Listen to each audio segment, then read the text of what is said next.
Welcome to Twit. Jason Snell sitting in for Leo Laporte. The new AirPods Pro are here. Apple TV Plus launched. Lots of social media Sturm und Drang. And guess what? Emoji. There's Emoji news. I've got a great panel. Dan Moore and Renee Ritchie, Devindra Hardawar, all coming up next right here on Twit. Podcasts you love. From people you trust. This is Twit.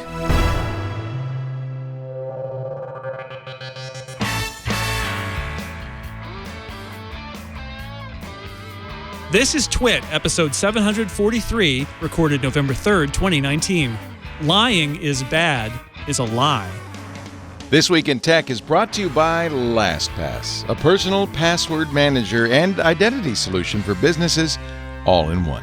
You only need one master password, and LastPass remembers the rest. Visit lastpass.com/twit to learn more. And by FreshBooks, the #1 accounting software in the cloud for self-employed professionals and their teams. Make the running of your business simple and efficient with FreshBooks. Try it free for 30 days at freshbooks.com/twit. And by Casper, a sleep brand that continues to revolutionize its line of products. Introducing the new Casper Hybrid mattresses, featuring their award-winning foam layers now combined with springs. Get $100 off select mattresses by visiting casper.com/twit1 and using the promo code TWIT1 at checkout. And by Stamps.com. Don't miss a minute of your holiday season at the post office this year. Buy and print real U.S. postage the instant you need it right from your desk. For our special offer, go to Stamps.com, click Get Started, and enter Twit. Welcome back to Twit, This Week in Tech. I am not, it's very obvious, not Leo Laporte. I am Jason Snell from sixcollars.com, and I'm sitting in for Leo this week. I have that privilege. Thank you, Leo, for asking me back. I'm joined by three wonderful people, none of whom are present with me here, so their souls have been stolen and placed on large screens nearby. To my far left, it is Dan Morin, my compatriot at sixcolors.com, published science fiction novelist, and my favorite Dan today. Hi, Dan. Oh, okay. Today. All right. Hi, Jason. I'm glad to have made the cut today, but tomorrow's another day. Look, tomorrow's another Dan. There are a lot, tomorrow's promised to know Dan. To my right, it is from Imore, and he runs his own wonderful YouTube channel. And of course, you may know him from Mac Break Weekly. It's Renee Ritchie. Hi, Renee. Hi, Jason. It's nice to see you. It's great to see you too. I'm sorry that you're in a little TV screen here in the studio rather than, right next to me. But that's okay. It's so lonely here, but it's good to see you as always. I'm sorry it's so dark because the sun's already gone down here on the east. Did anything happen with Apple this week?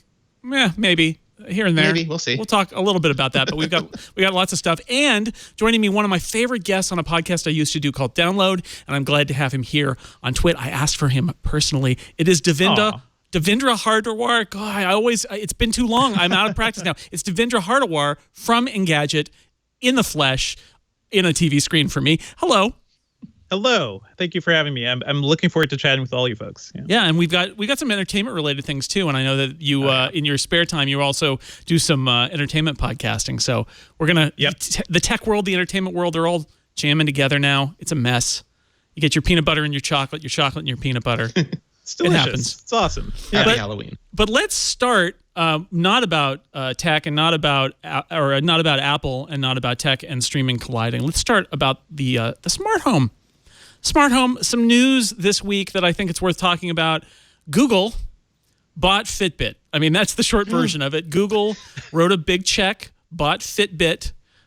Interesting background here. The Apple Watch came out and everybody said smartwatches are going to be big. The Apple Watch has done pretty well.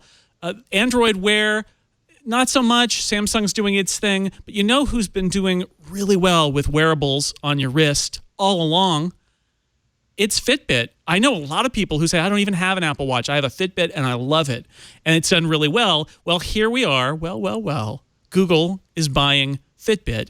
And I linked to a story on The Verge that was pretty good about this, which is basically like, well, is it going to be like HTC's phone division? Or is it going to be like Nest? poor Nest. Nest just keeps getting brought up, and Dieter Bohn at The Verge brought it up as or Motorola. We all forget that. It That was could- Motorola? Right. Boston Dynamics. I guess there's good ways to get swallowed by Google, and there are bad ways. It seems like mostly bad. Yeah. personally, So Devendra, let's start with you. How do you feel about this news? I mean, should people who like Fitbits be excited that they've got the backing of Google behind them, this huge company, or should they be worried that it's all going to get ruined? I feel like Fitbit users have a right to be concerned, just because Google has not proven itself to be the best steward of older platforms, and I think Fitbit was really good at doing like its one thing, right? Fitness tracking, building these really interesting activity sensors. On the smartwatch side of things, we reviewed all their recent ones. They're fine, but they could never be as good as the Apple Watch. So Fitbit needed a push. Certainly Google needed a big push, because I feel like even Google forgot Android Wear exists. So it seems like this is pretty symbiotic, but I have this running theory that Google's just terrible at hardware, and they bring in all these companies to try to help them out, and maybe it'll work out this time. It's just, I wouldn't bet on it. I think there's a real question about whether they're bringing them in to make a new direction, because the reason Fitbit, you mentioned it, the reason they've done so well in part is because they have stuck to their knitting to a certain degree and said, we're about fitness. We're not going to try to be everything to everybody. And Apple sort of learned that lesson too. Dan, you sat next to me at that Apple event where they announced the Apple Watch, and they sort of were all over the place. And they have refined their message a lot in the last few years. And I wonder, is Apple or is Google buying a refined message here with Fitbit and saying, no, it really is primarily about fitness? I think that's a big part of it. I mean, obviously, like you said, Apple tried a whole bunch of stuff. They kind of threw everything at the wall and eventually settled on fitness, whereas Fitbit has been doing fitness all along. So like they kind of clearly have their mission mapped out for them there. Google, obviously, they can get a big leg up in this department. I think that's one major advantage here is like Devendra said, like with Android Wear kind of being like a thing they seem to have largely shrugged about. It seems like maybe Fitbit gives them an established brand to hook into that have a lot of very loyal users. And hey, if it doesn't work out, then, it breaks in a year, they can just buy another company, because that's what everybody who ever had a Fitbit that broke did. So, I think that it seems like a good combination, but I agree that Google's had sort of a bad history when it comes to acquiring hardware brands. They either seem to sort of peter out, or they just seem like they lose something essential about themselves. And I feel like to me, this feels a little bit like when Yahoo bought Flickr, right? Like everyone was like, Flickr, very specific focus. Like it's great. Yahoo's going to throw some money into this.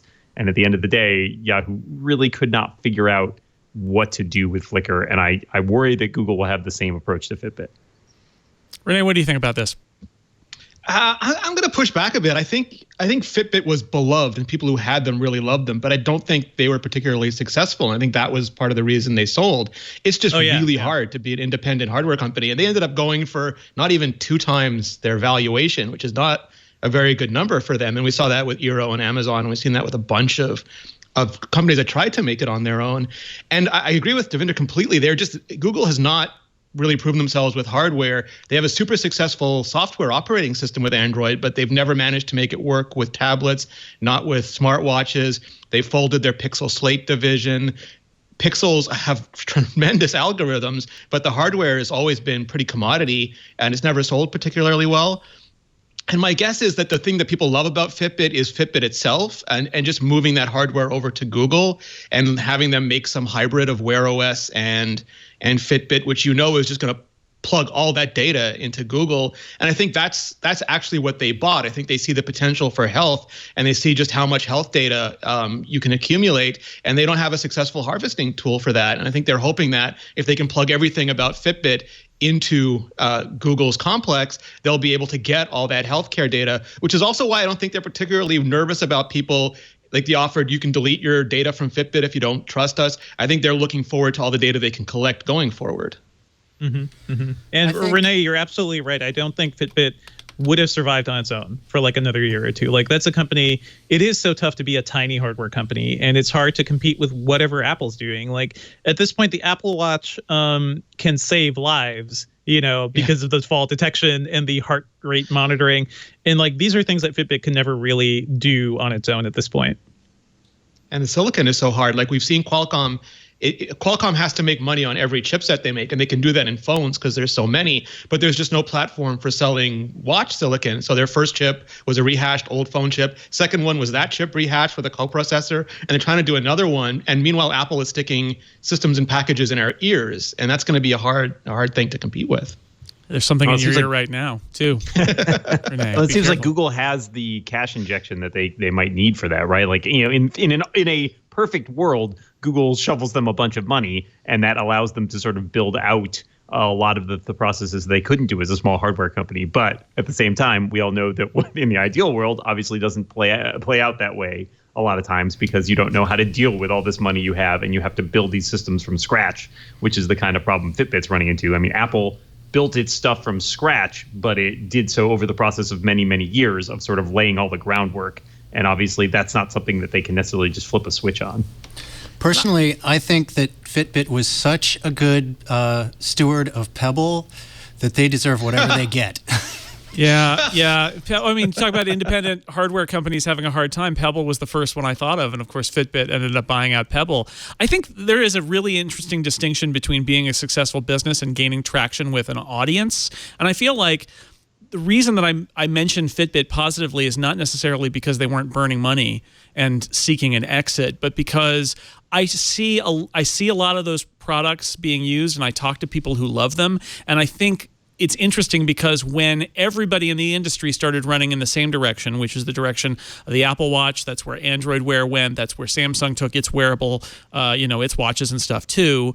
Fitbit didn't, and maybe they didn't because they couldn't, but they didn't. They said, look, we're going to be first and foremost a device for activity tracking and fitness, and then we'll add some other features on top of it. And when I talk to people who love Fitbit, that's why they like it, is the simplicity of it. And it does make me wonder, whether that was secret sauce or whether it just was happenstance. Does Google look at that and say, okay, maybe this is the lesson to learn here, is that we were trying to attack this and be all things to all people, and that the success you've got with a product like this is that it's not going to be everything. We're not going to compete with Apple directly. We're going to compete with them kind of at an angle with Fitbit. I don't know. Well, don't forget the Fitbit. People love that community. No, yeah, definitely. Dan and I have a friend who just got an Apple Watch because of some health issues, and he said he's keeping his Fitbit because he can't miss the data on Fitbit. Wrists. You got two wrists. I don't see what the problem is. And two put them on one wrist and be the coolest person in the room with two devices on one wrist. Your friendship bracelet as well. It's a look. Don't forget that Fitbit survived this first wave of activity trackers, and there were a ton of companies doing it, right? We forget about Jawbone. Jawbone had a lot of funding. Jawbone also was the pioneer of wireless speakers, and they were kicking butt for so long. I honestly love the Jawbone Up. That was great hardware when it worked. Their software was great, but they kind of flamed out. And now it's really Fitbit and Garmin. Microsoft Band.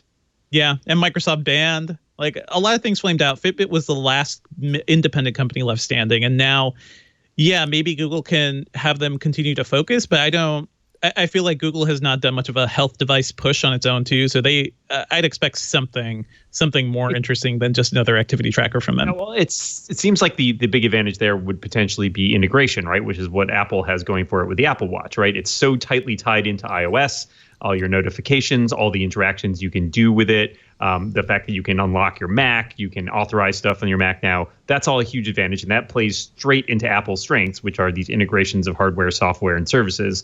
Google has the services and the software. Like you've said before, the hardware has always been sort of a weak spot for them. So is this an opportunity for them to build something that does compete at that level, that can offer the same kind of integration that the Apple Watch offers for iOS users, but instead for Android users? In theory, seems like that's what Android Wear should have been, but it doesn't seem like it panned out that way. Yeah, Dan, I like. Sorry. No, I was just going to approve Dan's joke earlier and say maybe Google just had Android Wear clipped to their belt and they thought it was there, and then they looked and it was gone, and they're like, I guess we got to buy another Fitbit. Well, the third parties ran away. That was the thing, right? So all the support died. So I wonder if Apple decides they can suck a lot of oxygen out of Google owning Fitbit by releasing an Apple Watch Shuffle that's cross-platform. Oh, my. I do want to talk about Apple here just because there was another report today, and this was from Bloomberg, or this week about Apple revamping its smart home efforts. We had already heard earlier this year that they had brought in somebody new to run their smart home business. And then this new Bloomberg story, it's going to tell a narrative about Apple falling behind in the number of HomeKit products that are out there. But the idea here is that perhaps Apple is going to be considering entering some smart home product areas that they either abandoned or are not currently in, and really stepping up their game here. Renee, I know you watch this stuff closely. What do you think about this report? Is Apple in the midst of rethinking how it approaches the smart home market? Yeah, I think so. Well, first, let me just get meta for a second, because I love business publications. When Google buys Fitbit, it's like Google buys Fitbit to take on Apple. When Apple buys or brings in somebody, it's like struggling, failing Apple tries to rejuvenate their efforts. It's always like the narratives are so interesting to me. But I think that's true. I mean, it's a market that Apple brought a really good speaker to us, to a commodity smart speaker market, and they haven't done particularly well with it. And they haven't done a lot of other products, and those products that did exist have been bought and sealed away. Amazon bought Ring and bought Echo. They've got an investment in Ecobee. Google has all these products. Samsung has their own routers. Google has their own routers. Apple got rid of their routers. And I think that they don't own the key components that are necessary to be competitive in the home.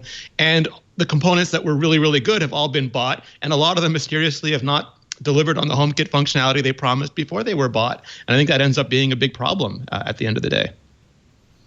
Yeah, I agree. I think it's an opportunity for Apple to lead by example in the HomeKit arena, where they can actually produce stuff first party potentially and say, like, look at all the cool stuff you can do with HomeKit, and like kind of show off all the features, because there's stuff there that's differentiators they've hammered on, but it's not stuff yet that has really made its way into the grand scheme of things. So, for example, the privacy stuff, the stuff they talked about last year at WWDC when they talked about the HomeKit router support and being able to, say, store your security cam footage in your iCloud, which has more privacy and security restrictions than some other third-party provider. I think the ability for them to sort of say, like, all right, let's put it together ourselves, which, again, plays to their strengths of integration. It always struck me as strange that they decided to launch this sort of protocol. HomeKit was very slow to get off the ground. It got much better once they started doing things like not requiring everyone to build in hardware authentication chips. But it's also one of those things where I think in order to show off all the things it's really great at, it would really help Apple to sort of create a template and be like, here is an example of a fantastic HomeKit smart home technology. Here are all the benefits it has, and here's why you should choose it over another smart home ecosystem. Yeah. I mean, I feel like the big reason Apple has not really hit this out of the park is also because nobody has. I feel like going to CS over the last 5 years, honestly, since 2010, since I've started going, like, everyone's talking about the smart home. There are all these competing standards. There's a lot of stuff going on, but it's a lot of talk. And I think the functional benefits to a lot of consumers is not quite there. It's there for a couple of products. It's there for like the Nest thermostat. It's there for the Hue light bulbs. But that's kind of it. And beyond that, it's like a lot of little things that people, may or may not like, security cameras and things like that. But this also feels like a market where Apple has this tendency to sit back a little and watch how everybody else plays out while they, dog food their stuff internally to try to offer a better option. And right now, nobody has even done anything that's super successful. So Apple has had to to me, that's why HomeKit took so long to even get going, is kind of maybe they were waiting to see what everybody else was doing. And even that was slow to get going. Yeah. Apple does have this dichotomy between wanting to control everything and also wanting to get other companies to build things so that they don't have to. And, you saw it with HomeKit, as Dan mentioned, that they were like, you need a hardware authentication chip. And then nobody did it. And they said, okay, how about some software? We could do it that way. And they backed off of it. And I do wonder if Apple came out with a product in a class, whatever it would be, a lock or a camera or whatever, maybe a Wi-Fi base station. Would what message would they send? I fear that the message would be, don't get in this market because we're Apple and we're going to own it. So like being a partner of Apple, it's a challenge, right? Like they have to find a way to make it a welcoming environment. People want to be in HomeKit and take advantage of Apple's ecosystem without getting stomped on by Apple. There's a weird self-contradictory message there too, because like, for example, I would love Apple to get back in the router market, and I think all the stuff they talked about at WWDC in terms of integrating HomeKit stuff into the router makes a lot of sense. And they can sort of skate by there because they can point out we were in the router market. We certainly didn't dominate that market by any means. So there is still an opportunity for third parties there. But it always struck me as strange. They decided to get out of that market right around the time it kind of felt like we could really use them in that market, especially as things like privacy and security are getting to be much, much bigger concerns for consumers, especially related to smart home devices, right? Like there's one story after another about malware that's starting to infect smart home devices. And it feels like if Apple gets to be the one to push the narrative of, hey, we can secure this and lock it down so that you don't have to worry that your light bulbs are going to compromise your computer, that feels like a big win for me. Yeah. It's also interesting that the whole Apple thing with the HomeKit by itself is a framework, and that's the name they went to market with. It's not Apple Home or anything much more consumer friendly. It's like marketing the iPhone as like UI kit. It's just or the Mac as app kit. It just they don't do that normally, and it doesn't feel as friendly, as approachable. It doesn't have anywhere nearly the partner support. And Samsung, again, they have all their own stuff, and Amazon has all their own stuff, and Google has all their own stuff, and Apple doesn't. And I think that's increasingly a competitive cause of concern for them. Yeah, for sure. I look at the HomePod as like a prime example too of like how I guess it's a smart home device too as a smart speaker, but it's not compatible with Bluetooth. You really need Apple Music to use that thing. Like it's locked down in so many ways. It's inconvenient to anybody who's not a part of the Apple ecosystem. So not a huge surprise. It wasn't a major success. But the other thing too is like the practical ways of using HomeKit. How do you get a HomeKit hub? Well, I Googled it, and if you have an Apple TV, if you have an iPad, if you have a HomePod, you could set that up as a hub. But the practical ways of like using HomeKit products is also kind of tough. It's hard. They haven't really sold the benefits, and they haven't really sold a way to like make your life easier with any of these things. Right. There's a messaging issue that needs to be worked out there. I think that's a big part of it. Is like if you're already in the tech sphere and you're kind of like savvy about smart home stuff, you can kind of figure out how to make it work. I've got a great HomeKit set up here, but like it's not a thing that I would ever recommend necessarily to my average non-techie friend to be like, oh yeah, you definitely need to set up all your light bulbs on the internet because it's really, really a huge success there. Well, it is early days. There's no doubt about it. Whether there's an advantage that's going to bear out or whether it's, all to play for or whether it never ends up being quite as big a deal as everybody wants it to be remains to be seen. We have so much more to talk about on Twit. The new Apple AirPods Pro came out, the streaming wars. We found out more about HBO Max and what that's going to be. And, of course, Apple TV Plus finally launched after 2 years of talking about it. New things in social media. And I want to talk about, I lost power for 3 days, some interesting tech angles to the California fires and blackouts. Lots to talk about, but first I need to take a break because Leo, who is currently on assignment, I think he's floating in a cloud somewhere, but before he left, he had some special messages, and he's going to deliver one to you right now. Having a great time this week on Twit. I'm stepping back in just for a moment to tell you about LastPass because I'm the resident expert here at Twit. I've been using LastPass for 10 years. Love LastPass. It was a few years ago that we had a little, kind of an identity crisis here at Twit. One of our employees put all of his passwords, including like important stuff like website and so forth, on the web, on a public website because he couldn't remember his passwords. That's when Russell said, I put my clients on LastPass. Maybe you should too. Thank you, Russell. We love LastPass. It wasn't hard. I've been using LastPass forever. LastPass Personal, actually it's called Premium. That's the one I was using. Then, of course, when I got married, Lisa and I started using LastPass Families. We could easily share passwords with one another. She's also my designated emergency access if anything should happen to me. I think that's really important. One of my favorite features. You know what's great about LastPass? They're always adding new features, new ideas. Like this for LastPass Enterprise. Over 43,000 organizations use LastPass in their business, like us. And honestly, this is a big deal. You're probably accessing different password-protected accounts all over the place, whether it's smartphone apps, on your watch, on the web, your laptop. The LastPass mobile app, the LastPass mobile app lets you continue to have the safety and security of logging in anytime, anywhere. One master password, LastPass remembers the rest, and the mobile app works everywhere you are. Your LastPass account is backed up and synced across all your devices, but it's only decrypted on your device. And it locks itself if the device locks itself. So I never worry. In fact, I trust LastPass so much. As I travel, I'm on vacation, I put my passport, my social security numbers, my driver's license, everything. I put it in LastPass. That's the most secure place I've got for storing my most important documents. And of course, all my passwords. You remember the master password, let LastPass remember the rest. iOS, Android, Mac, PC. I use it on Linux. I use it on every browser. And the autofill on mobile devices means I can't use those little dinky keyboards. I don't have to. LastPass fills it in automatically. You swipe into the LastPass app with your fingerprint, so it's even more secure. Safety and security always. I use LastPass at home. We use LastPass at Twit. We are a LastPass family. I want you to join the family. Get LastPass for home, for your business. And by the way, you got to check out the expanded business lineup with features that improve security across your company, but also make life easier for your users. It's a great combination. LastPass.com/twit. Find out what LastPass can do for you. I can't recommend it more highly. If you've got passwords, and I know you do, get LastPass. LastPass.com/twit. Oh, back to the show. Thank you, Leo. Sometimes I come on this show and there's very exciting new hardware that's been announced.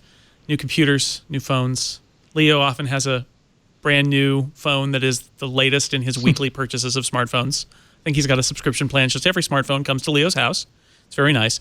This week, not that much in the realm of new hardware, but Apple did, with no fanfare really beyond sort of a press release, release new AirPods. And AirPods, obviously very, very well-liked. The original AirPods, I've got mine here.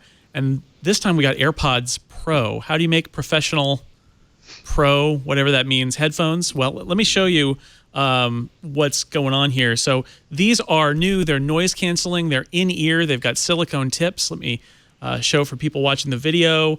These are the old kind, familiar. They've got the buds with the long stems. This new case, it's wide. It's much wider than the old one.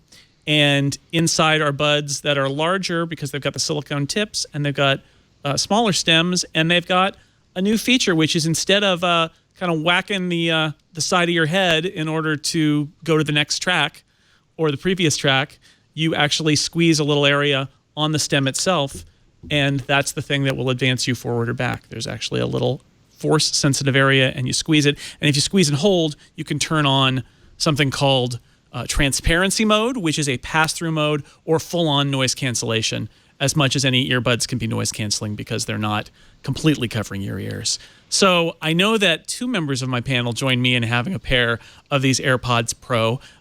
Dan, let's start with you. What are you thinking? You're not wearing them right now. You got the over-ears on right now. How are you feeling about AirPods Pro a few days in?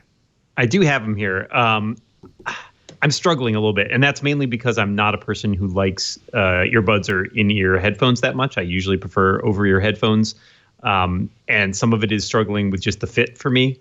For whatever reason, my ears don't work great with in-ear headphones. I will say, in my experience in the last few days wearing them, they are the best in-ear headphones I have ever worn in terms of comfort and, in terms of all the other features they offer, especially integration with iOS stuff.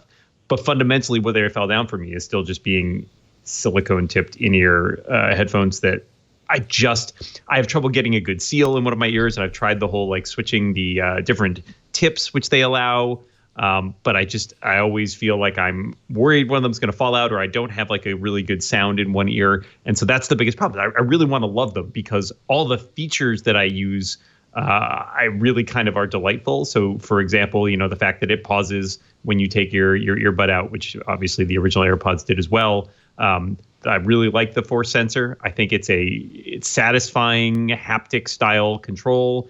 And I think the sound is pretty darn good for something that's that small. And these are impressively small, I will have to say, you compared to the stems being much shorter. And I feel like walking around and seeing a lot of people wearing the original AirPods, they're pretty good. They're pretty small, but at the same time, you would sort of notice those long white stems and think, it looks a little dorky, doesn't it? And I think that Apple has improved their design a lot with these.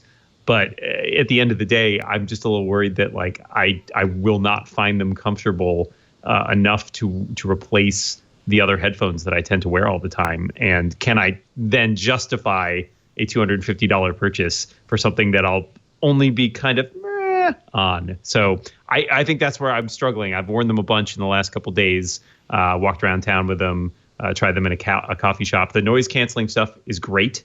I'm really impressed by it. It's not perfect. I would think my QC35 Bose headphones still do a better job on average. But again, for earbuds, they're pretty darn impressive. So I wish I could love them more, but I'm a little stuck on just the sad fact that my ears are broken.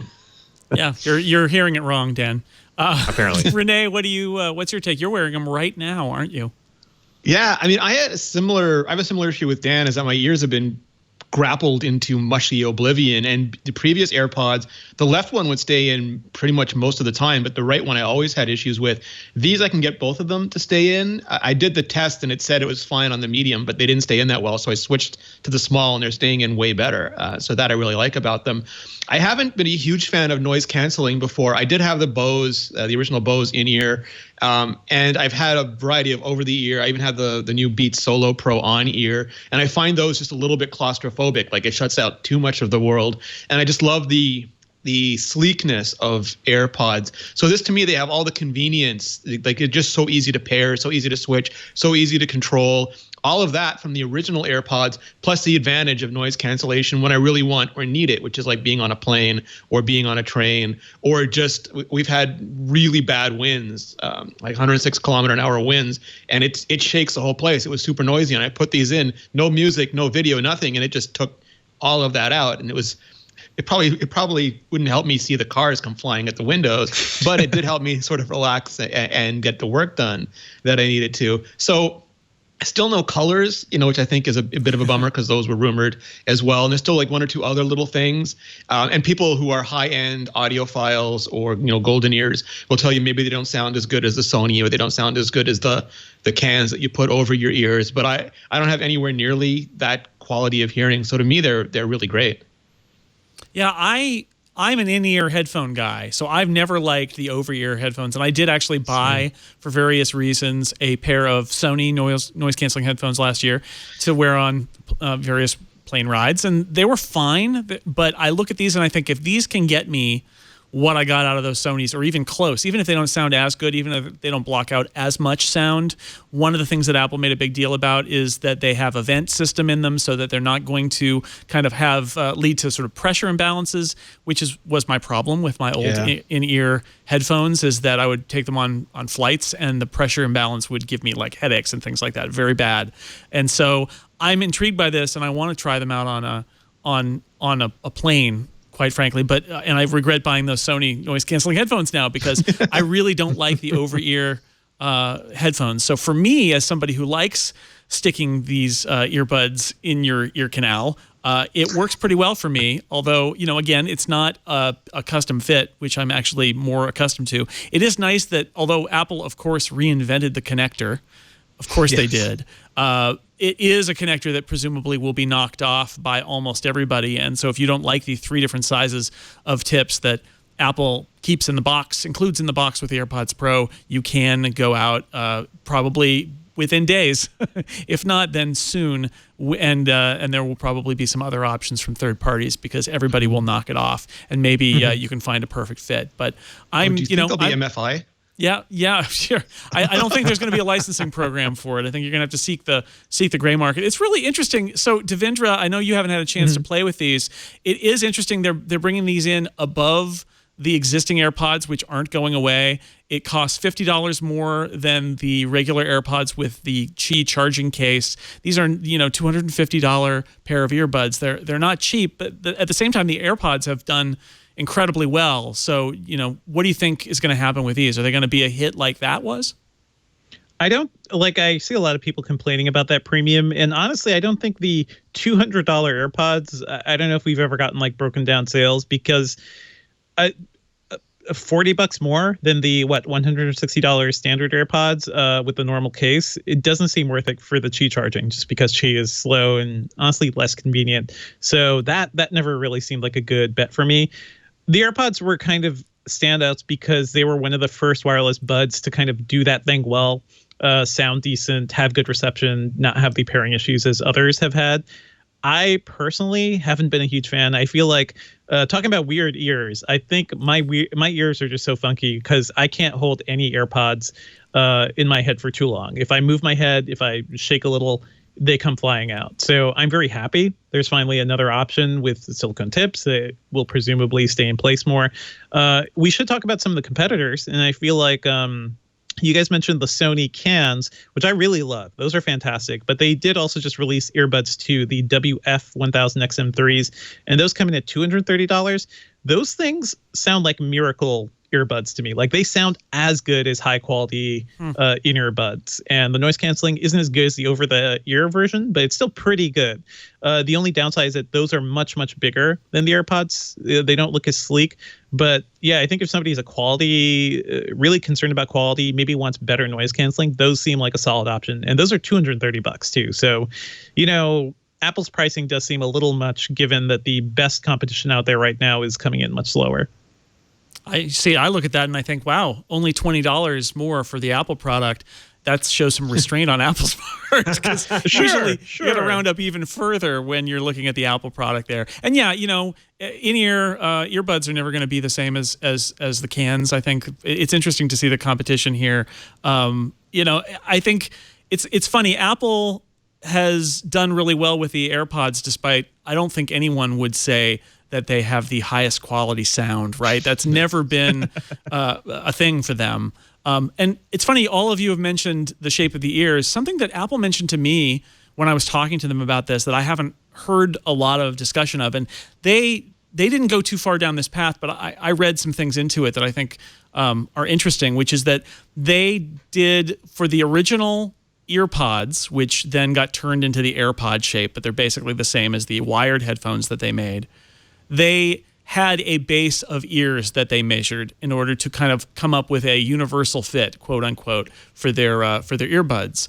What they say is that for this product, they went around the world and measured many more ears in order to figure out what the universe of ear sizes and shapes was. And they didn't go much beyond that, but that strikes me as being actually kind of one of these Silicon Valley stories where they measure a bunch of their friends in Silicon Valley and say, we've got it, we've got the universal ear fit. And then they go out and realize that the world is very big and there are many more ear shapes and sizes that they weren't aware of. And that might mean that if you've had Apple Buds that never fit your ears before, maybe these will do a better job, because Apple seems to have understood that their measurements didn't really actually universally fit. I'm waiting for when they invent some new material that's like the Apple goo on, like molds to the shape of your ears when you put it in, and then wraps around your brainstem. Yeah, you can never take them out, and you're prone to suggestion. Why would you want to, Jason? Why would you ever want to take them out? Just like hitchhikers, Stan. You just put the little creature in, and it does it all for you. Could be. That was the Futurama iPod, like the literal iPod in Futurama, right? Like it just went into your eyes or something. Right. It is funny that Apple is talking about that as some sort of amazing innovation when every single freaking headphone company has realized let's put 3 sizes of tips in there. People have different ears, and honestly, some people, I also feel like I have different size tips for each ear too, and a lot of folks don't quite realize that. Yeah, and I struggle with that. I'm kind of in the same boat as Renee, which is I get a good seal in one ear, and the other ear is nah, it doesn't really matter which size you use. I'm just not going to stay put, and that's so annoying because it's I'm halfway there, 50% to getting AirPods Pro, and the other 50%'s well, only works in one ear. I only get mono. That's not as good, and it's very bad for your noise canceling. Really, because you've got the other ear just totally open. So what is it? I think it actually turns it off if you have it in one ear. They're like, I'm not going to even try. I've noticed that. Go into accessibility and connection. Yeah, no, it's a big step. Accessibility and put it back on, but I don't know what that would really accomplish. It's a big step for Apple to let you choose your earbud tip size, and we should say that the small, medium, and large is all in the box, so you can do it, and it's this funny connection system where they're oval shaped, and you snap them on, and you can feel a little snap, and then they attach. So it's not like the headphones you might be used to, where there's sort of a plastic tube, and you kind of push the silicone tip over it. It's a little bit different. Of course, it is. Apple has reinvented the silicone tip for earbuds. Of course, revolutionized. Of course they did. But, it's right before the holiday season. I imagine that they'll sell a lot of them. I think it's kind of funny given that there was that second generation of the original AirPods earlier this year. I know a lot of people who bought that generation who are unlikely to jump into AirPods Pro. But it's hard not to look at the success of the AirPods and think that in the end they're going to sell a lot of these because it's what happened with the last product. People love this product. It does work amazingly well, even though it's not the best sound. And certainly, if you haven't tried wireless earbuds before, as Javindra said, there are a lot of different models out there. But maybe if you're like me and you always despaired because all the great noise canceling was in big over-ear headphones, you've got options now that don't make your ears sweaty. I also think Apple deserves a little praise on this for, as opposed to the original iPods or AirPods, they announced a product and it was there the next day. That was cool. You think maybe they learned their lesson with AirPower? Yeah. Power Apple. Yeah. Maybe it is funny that they weren't talked about at the event, at the iPhone event. It seems like they could have just dropped a line about this too, but maybe that would have been too overcrowded. Just want to say it is worth mentioning Microsoft showed off Surface earbuds, and those look really like everyone's playing around with fit and comfort. And I tried those on, and they look like they look like ear gauges, those big round earrings. Right. And they fit really interestingly. There's no noise canceling. They're completely open in the way the AirPods are. But I think the fit is kind of fantastic. And Google weirdly teased the next Pixel Buds, which will show up maybe next year at some point. Who knows? But they look better. So everyone's getting into this now, and it kind of makes sense because the tech Echo Buds too, right? I think Amazon have. Yeah. Yeah, and those are terrible. Yep. So we just reviewed those in Gadget. They're awful. Never buy first-gen Amazon hardware, people. But everyone's doing this now. It seems like the hardware to make wireless buds has come down quite a bit, and now we're seeing the really innovative side of things. And at least there's strong competition. My vote is for the Sonys. I've been using those for the past since they came out, and they're the best headphones to walk around New York with. Yeah, I think the advantage that an Apple product might have over the Sonys would be with their wireless chip. If you're somebody who's in the Apple ecosystem and you're switching among different devices, Apple has got you there because having those Sony headphones, it is a little bit more work to switch from my iPad to my iPhone to my Mac.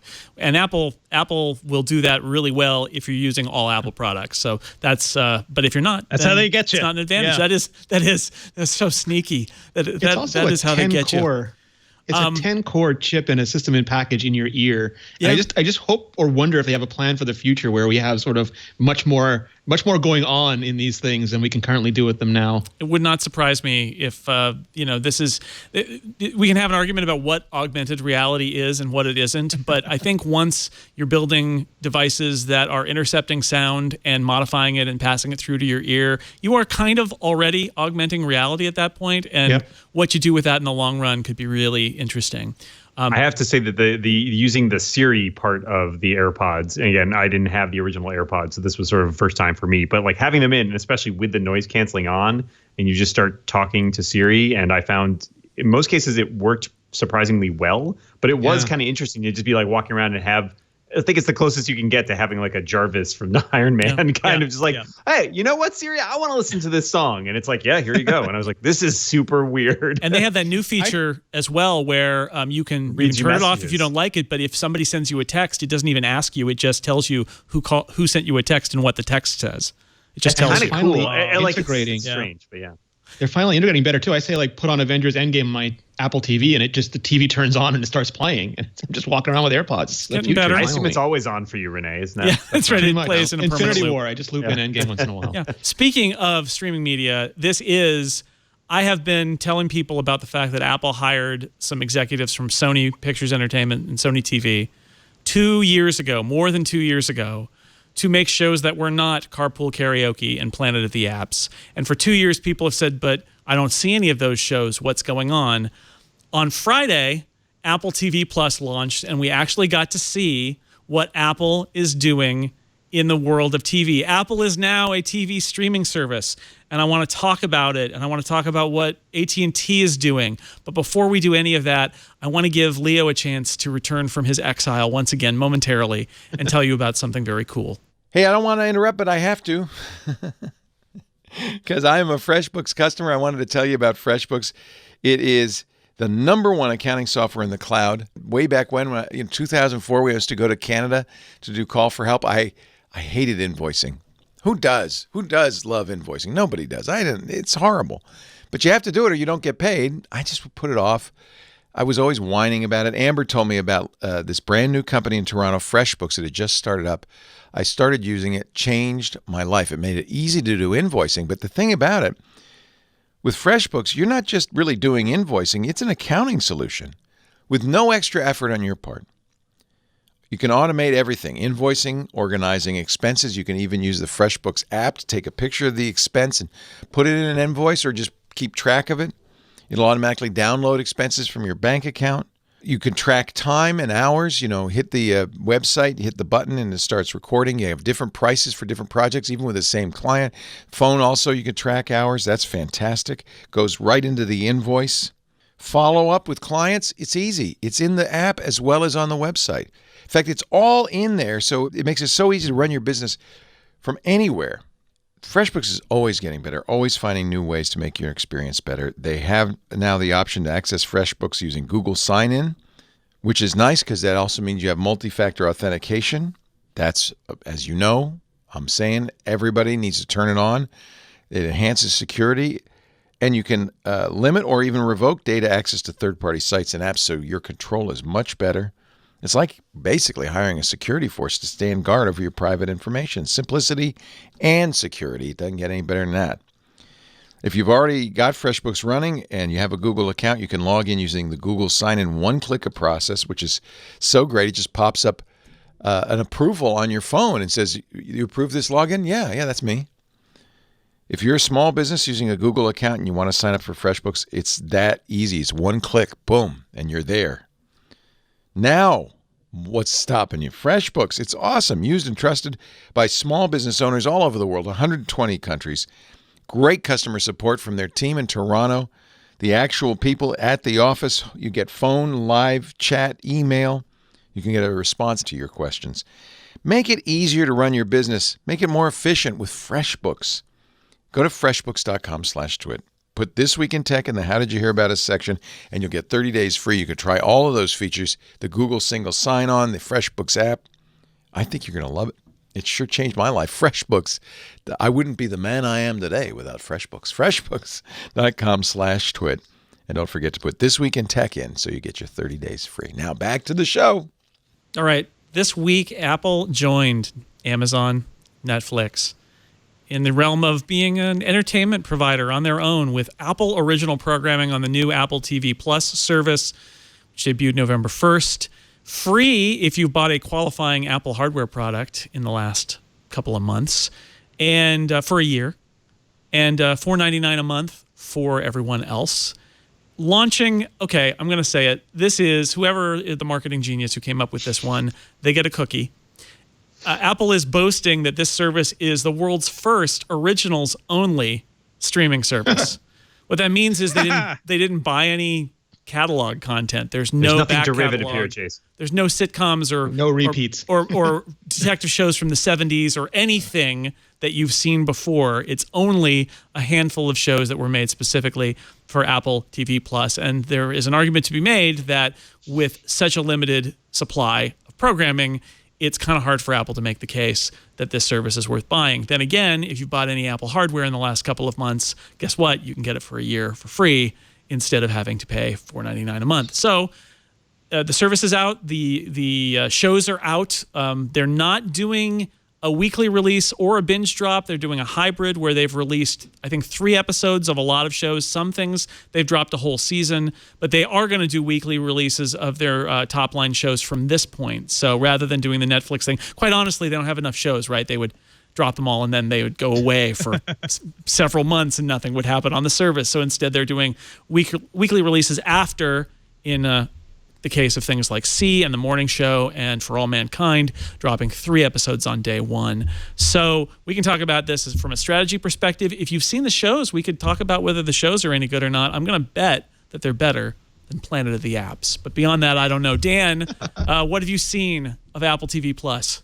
I've watched the first 3 episodes of the morning show, and that's so far that's it. As far as the originals thing go, it did remind me of, I think it was maybe in the late 90s or early 2000s, NBC had a slogan that they would run sometimes when there were reruns. If you haven't seen it, it's new to you. Mm-hmm. And I always thought that was such a brilliant tautology of like, well, of course, like if you haven't seen it, it's new. And in the same case, I feel like that's sort of what Apple's spinning here. I've actually liked the morning show. I know that it's received kind of mixed reviews. It's something that kind of appeals to me, and I feel like it reflects certainly that they put a lot of money into the show. It looks good. It's got really top talent, even down to like the supporting cast, or like there's a lot of faces that you recognize. Is it the kind of thing that's necessarily going to go out and win, say, an Emmy? I don't think so. I don't think that it will. But I think it's a solid effort, and it's enjoyable enough that when I finished the first episode, I kept watching. And if there had been more, I probably would have kept watching them by now. So, to some extent, that's all that really matters. And from a larger business question, there is a question of what success looks like for Apple here. Obviously, if you're giving away your service for a whole year to most of, at least your most devoted customers, probably the people most likely to pay for the service, then obviously you're not pulling in a lot of revenue that's purely based on the content that you've spent millions and millions of dollars, if not, I believe it's billions of dollars on. Yes. So you spend a lot of money. That's a lot of investment to recoup. And it's not something that you're necessarily pulling in a lot of subscription money from on day one or even on day 365. So I think this is a larger play from Apple, and this is still sort of them planting their flag in the sand here to say, like, hey, we've got this as an option. This is a competition to Amazon. It's part of our whole package that we are sort of offering to people who use the Apple ecosystem. And, it's going to be good stuff. I mean, like, I think there's nothing so far that I've heard is absolute trash. I know there's some stuff that has gotten worse reviews than others, but I think they've realized, and to a certain extent, in order to exist as this mega tech company in this day and age, that original content, for whatever reason, is a part of that equation. So I'm curious to see how they end up justifying sort of like, does it bring in people to buy other devices or subscribe to other services? What is the end of the day value proposition for this? Or is it just something that we feel like it's an investment in the longer term ecosystem, and it's kind of hard to figure out exactly how much money we're going to make out of it? Right, because it's billions of dollars that they're spending on this content. Billions of dollars. Renee, this was available in Canada among many, many other countries. That's one of the things that's unique, I think, in this launch, is that Apple built it for international, and so it's not going to. We're going to talk about what AT&T is doing with HBO Max, which is a U.S. only service essentially. But you got to see this stuff in Canada, right?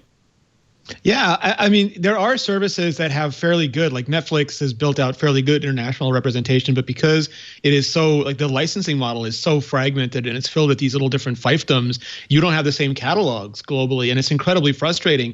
I'll go to watch I subscribe to CBS All Access, and I'll go to watch a show and I'll hit the button and it'll bounce me into one of my local cable apps because they have the rights in Canada, and then they want me to put in a cable subscription, which I don't have, and so I can't watch the thing that's part of the service that I'm already paying to watch, and it's endlessly frustrating. But because it's originals only, Apple owns all the rights to them, and they can put them in hundreds of 100+ countries right away, and I think that's great. And I think in general, if Apple decided they had to do it, this was probably the best way for them to do it. It's a very Apple way to do it. It's like, if we have these billions of dollars, we want to help tell great stories.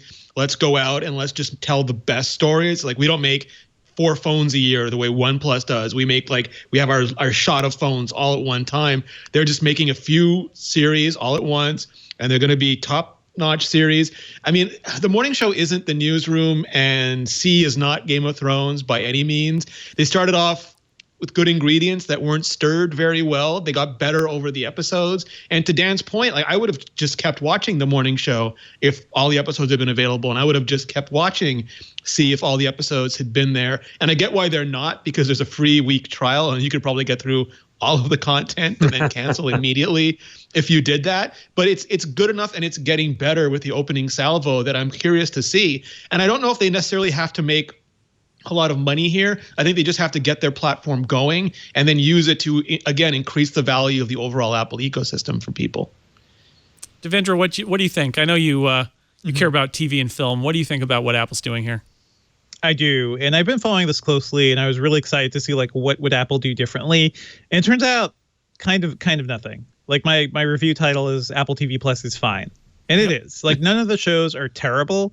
They're all perfectly watchable in certain ways, but yeah, the morning hour feels like the newsroom, and it feels a lot like Aaron Sorkin without Aaron Sorkin, as I think the New York Times review had said.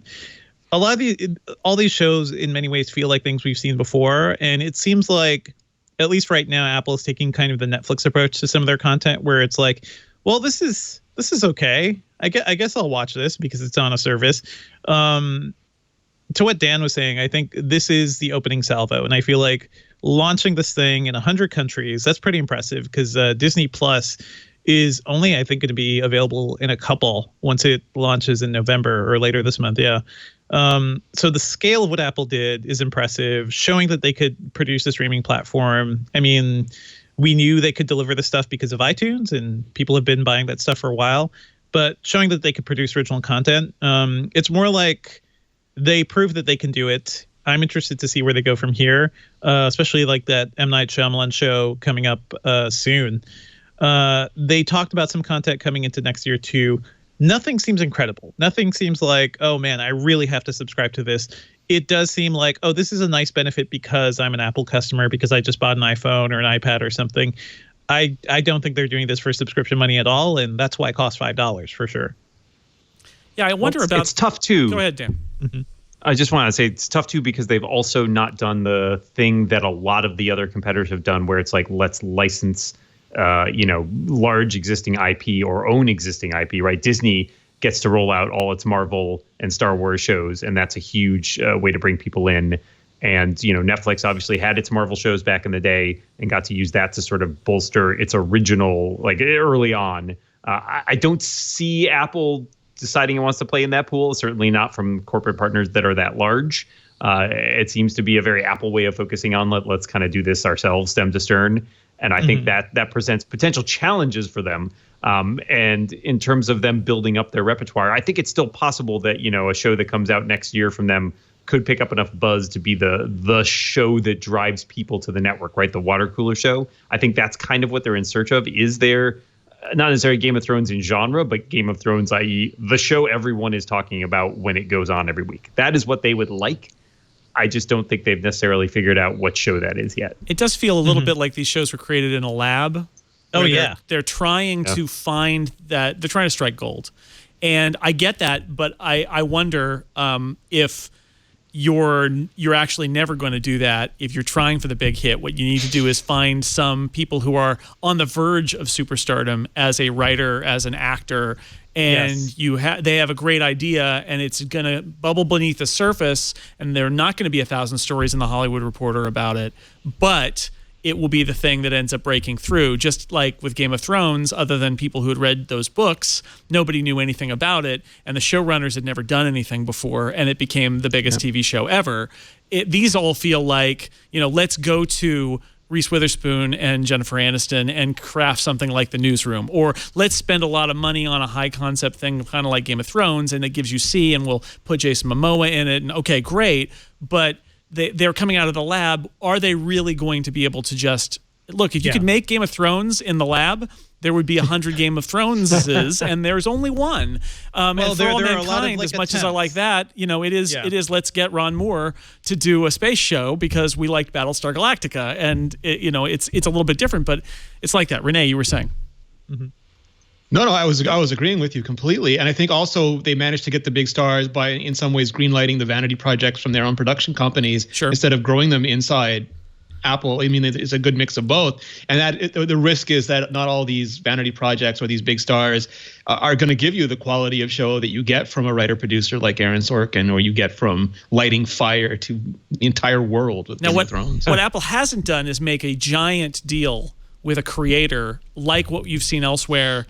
J.J. Abrams, several other creators that Shonda Rhimes, Ryan Murphy, right? All of these where they're like, you have established hits and now we're going to give you a lot of money. And again, the question is, are you going to get a new established hit from that, or would you be better off spending all that money on a bunch of people who are up and comers? And Apple, I think maybe has just been outbid on those. I'm not sure that's a strategy because they bid on those Abrams people. Famously, I think there was a report that Abrams turned them down, even though their bid was higher than other places where he went to. So I'm really interested in like Apple's creative approach to like what were they telling him in terms of like what stories you could tell or what restrictions were they going to put on it?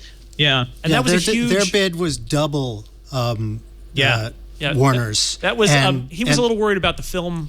He didn't want to be locked in. They wanted him doing Apple products, Apple projects only, and he was like, no, I want to do my own stuff too. And I will say one of the big narratives coming into this launch was Apple, Tim Cook is giving notes. Tim Cook is saying you shouldn't really put things on these shows that we can't show in an Apple store. The most cutting phrase that came up in the entire discussion was that what Apple wanted to do was make expensive NBC shows, which is a real burn, let me tell you.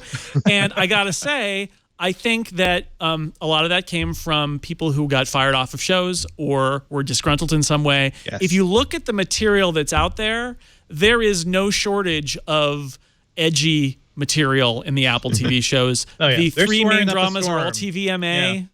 No, it's not. It's not family friendly stuff entirely. I would say 5 or 10 years ago, before we had this like surfeit of content from all of these different services, I think any one of these might have been a show that really caught people's attention. But the problem is that the bar is so high. Yeah, we're in the platinum age now, right? The peak TV, right? There is so much stuff that making something stand out really requires it be amazing. And I think all of the shows sound like they are good, solid shows. And not every show has or could be the greatest show of all time. But I think that just because the competition is so fierce nowadays and people are dealing with essentially a lack of time, right? There's only so much TV you can watch, especially if you need your time to read Twitter or whatever that you're doing with the rest of your time. Very important time. You're fighting for eyeballs a lot. And I think that means you really got to bring your A game. And I think this is B game. It's not bad, but it's not necessarily the thing that's going to win people over to your service. Mm-hmm. Yeah, it is brutal, right? I mean, Devendra, it's brutal right now. The amount of content we've got and the quality of the content that we've got. I think everybody would probably agree the money being spent on TV right now is not sustainable. It's everybody spending huge amounts of money on huge amounts of content. It's going to be more than 500 original scripted programs in the U.S. this year. It was that way last year too. It's not sustainable, but it's a gold rush right now. And Apple can be part of the gold rush, but it makes it that much harder for them to break through. For sure. That is the ultimate problem right now. Like I've talked to a lot of people, like, would they be interested in subscribing to this? And they just list the backlog of things they have on Amazon and Hulu and other services. I do feel like we're getting to a point where we're going to see some sort of like media bankruptcy where and not just I'm talking about these companies, but I'm talking about like just for people in general.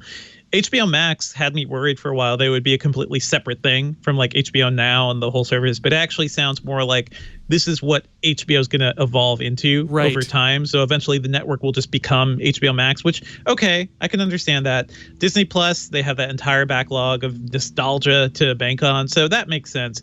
But then there are other things like NBC's that they were talking about. And now NBC is reportedly thinking of making it free. What is that? Peacock. Yeah, Peacock, which is going to be free with ads, though. See, that's one of those examples where I think they're going to do the free with ads and a cable login or something like that, because being NBC, that means they're Comcast, which means they want to provide you an incentive to have a cable subscription of some sort. You mentioned HBO Max. We should talk about that. That was the other big news story this week in the streaming wars, which is they gave us some clarity. It's going to launch in May of 2020. It's going to cost $14.99, which is essentially what HBO Now costs. So basically what they're saying is they want you to pay them directly, and when you sign up for HBO Max, you will get all of HBO and more. You'll get all the extra catalog stuff and originals that come with HBO Max. I think the question here is, they're trying to have it both ways a little bit, because like if you just get HBO through your cable provider, you won't get HBO Max. You're going to need to go get it. Are you going to have to cancel HBO? I think they want you to take your money away from your cable company.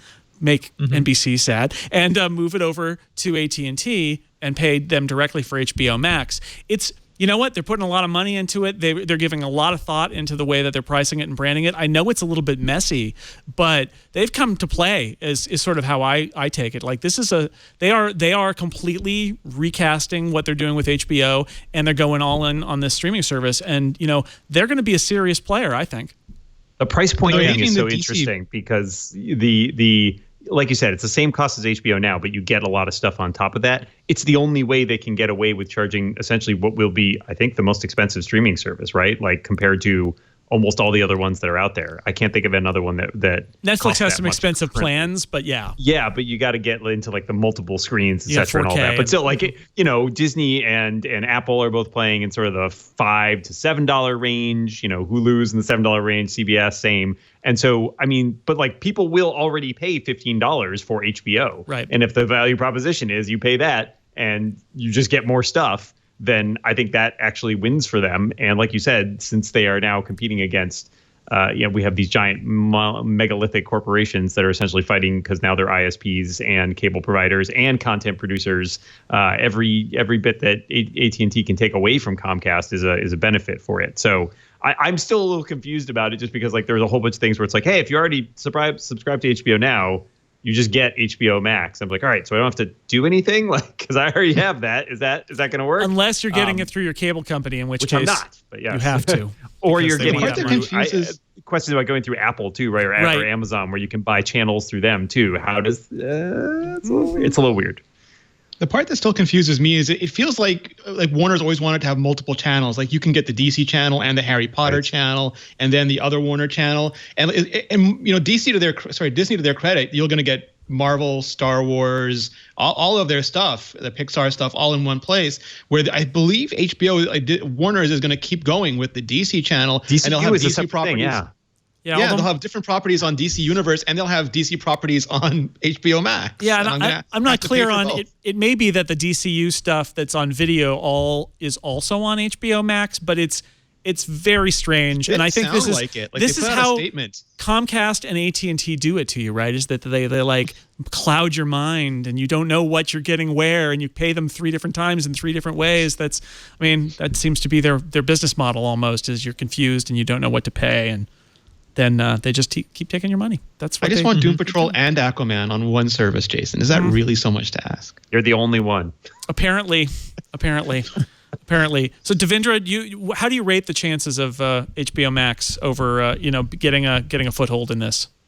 Well, I mean, they announced another potential Game of Thrones series. It sounds like the content is interesting. That whole HBO library is so valuable too. It just seems like it's not something that's really competing with the traditional HBO. It seems like they're just repositioning how people think of HBO, maybe as more of like a next Netflix watch instantly service rather than this crazy premium add-on to your cable package. And there's some value to that for sure. So I have more faith in HBO Max for sure. I am at least interested in things that they were talking about compared to like Apple TV Plus, where I'm very confused by a lot of it. Now, going back to the international rollout, because I think this is important, and we mentioned it a couple of times, this is a U.S. rollout for HBO Max. It's not rolling out anywhere else. There will be a version in Canada, but they're actually licensing it to Bell Media in Canada. And this is one of those stories that, as Renee mentioned before, Apple is doing a 100% worldwide launch. Obviously, Amazon is in a lot of countries. Netflix is now in a lot of countries, but the service varies. This is one of the challenges with this, and I'll throw another piece on it here. This is all about the contracts that they've signed, and they've sold rights to what are now competitors. And I'll give you the best example, and this isn't even international, this is even in the US. Who owns the rights to the Harry Potter movies? Well, through 2026, it's NBC Universal, not Warner Media, even though those are Warner Brothers movies. And that's because, like 5 years ago, they sold those rights away. What could be the problem? And they've said that HBO will continue to license using Sky in Europe, the Sky network. They'll license their content there. And I get that they want that money coming in right now, but you look at these long-ish term deals with other companies in other parts of the world and think, you're going to regret that. You're going to regret that. And they're already regretting the Harry Potter thing. So I think that the advantage of having the international view, like what Apple's doing and what Netflix is essentially doing now, there's a lot of strength to that when you look at somebody like Warner or CBS is another example where they just can't tear themselves away from licensing, their content to an international partner. They're totally Spider-Man. Sure. I was thinking the same thing. I was like, you wish Marvel sure wishes it hadn't sold off a lot of its rights. But they were going bankrupt. They needed the money. Yeah, they did. Yeah. And now they regret it. But CBS is an interesting example here too, by the way, because they're producing like really high quality, high budget shows like Star Trek Discovery. Looks very expensive. I really enjoy that show too. And they have Picard coming up.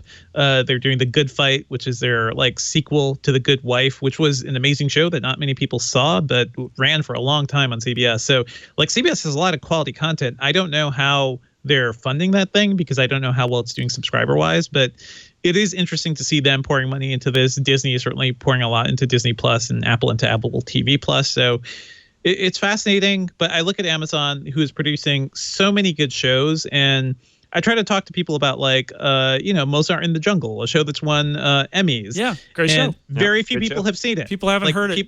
Yeah. The Marvelous Mrs. Maisel. People don't know what that is. Yeah. And does Amazon have shows? I just want to talk about Bosch. I want to talk about Bosch with somebody. Please. Devendra, that you mentioned Star Trek Discovery. The answer of how they're funding that, and the former CEO of CBS, Les Moonves, boasted about it. They funded Star Trek Discovery by selling it in the rest of the world to Netflix. That's and that true. paid for the show, and that was great. And then it was all profit in North America, but they don't own the show in the rest of the world, and they can't sell it. I mean, they can't expand CBS All Access with their flagship show, and that's the challenge. I will say, everybody who knows and watches this business looks at CBS and says, if Apple ever did want to buy an entertainment conglomerate and swallow it whole, they're the ones. Yeah. But whether Apple wants to own Star Trek or not, I don't know.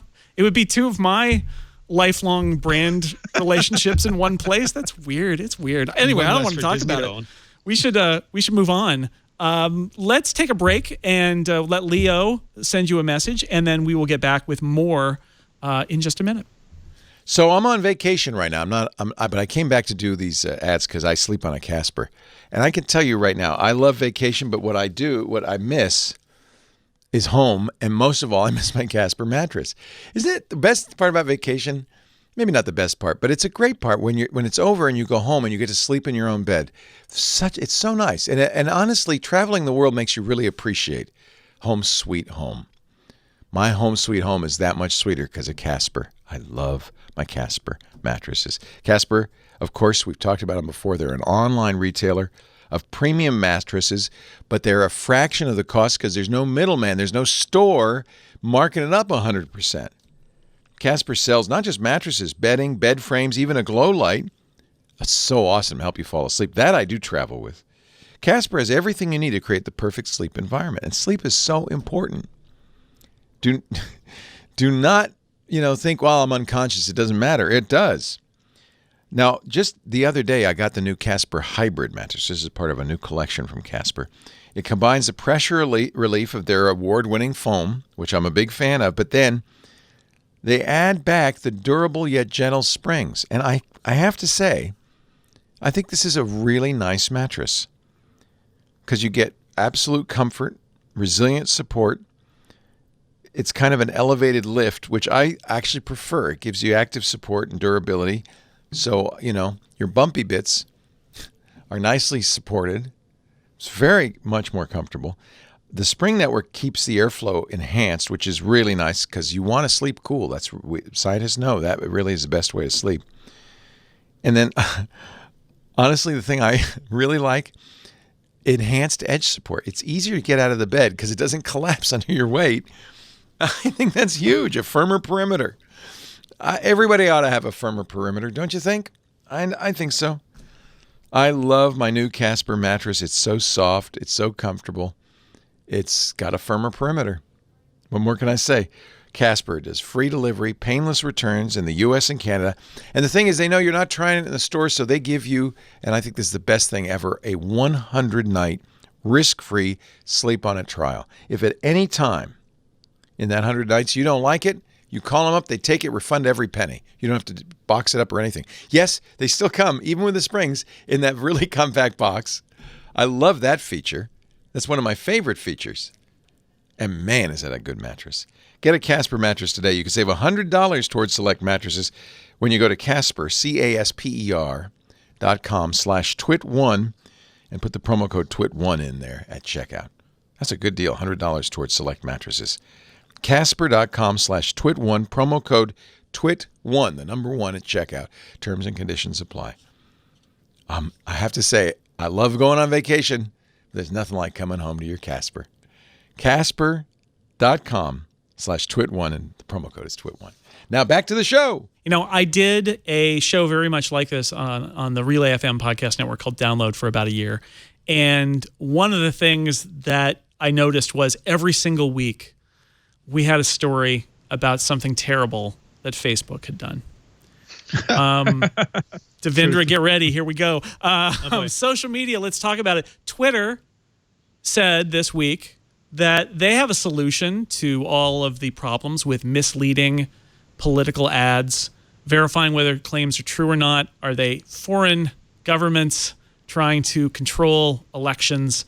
They said, what if we just don't do political ads anymore? How about that? Maybe Jack came up with this while he was meditating. I don't know, probably. Meanwhile, his one bit of insight for meditation. Yeah. Meanwhile, Mark Zuckerberg, now just guess. What do you think Mark Zuckerberg did? Did he say, that's a good idea? You know, we've got all the money. Our latest results came out. Facebook makes all the money. And political ads are a small part of what we do. So, yeah, this is an interesting solution. What if we just... No, he said, I think they're great. Yeah, they're great. We love political ads. And he ended up getting a letter from some Facebook employees saying that they were really troubled by this stance. But guess what?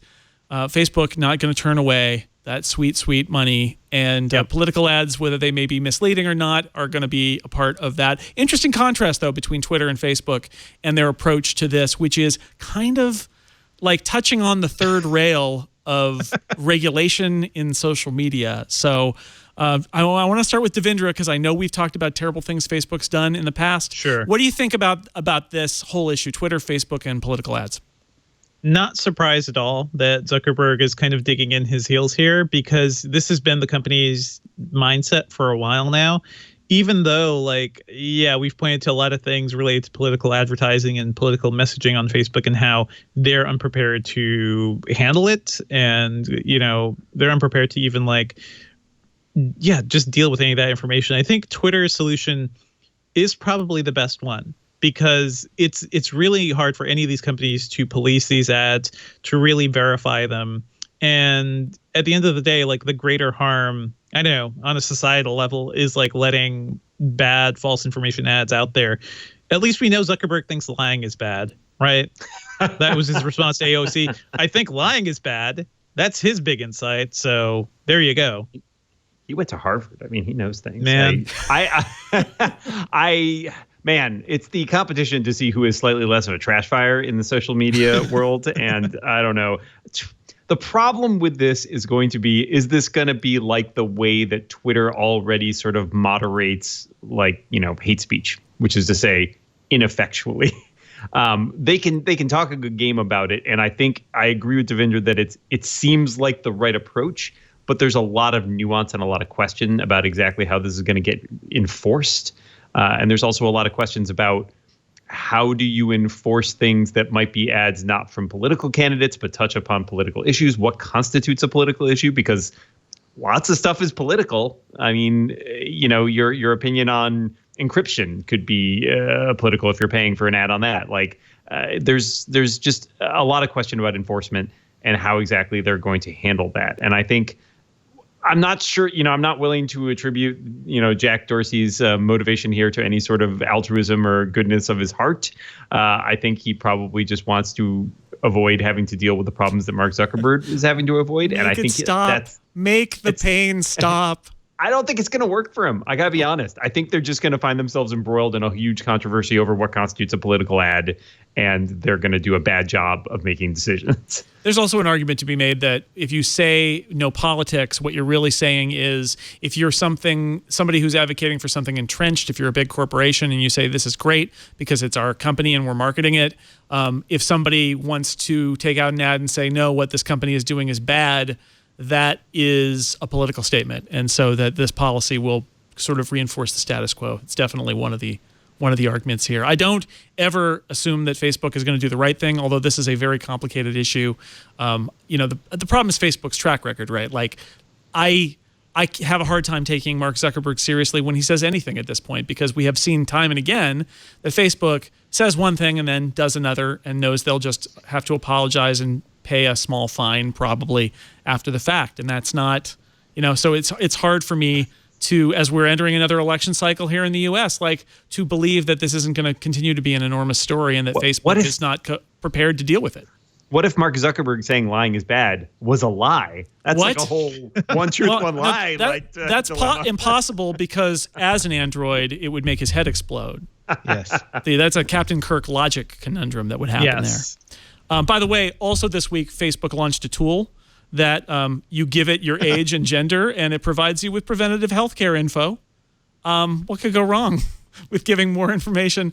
Let's face it, they already know everything about you. So maybe they could tell you to when they offered walk a little more. They offered to let you upload all your nude pictures to them, and then they'd make sure no one else could ever post them.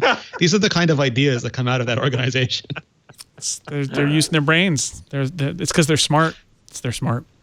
Let's move on. I want to talk about the fires and the blackouts in California.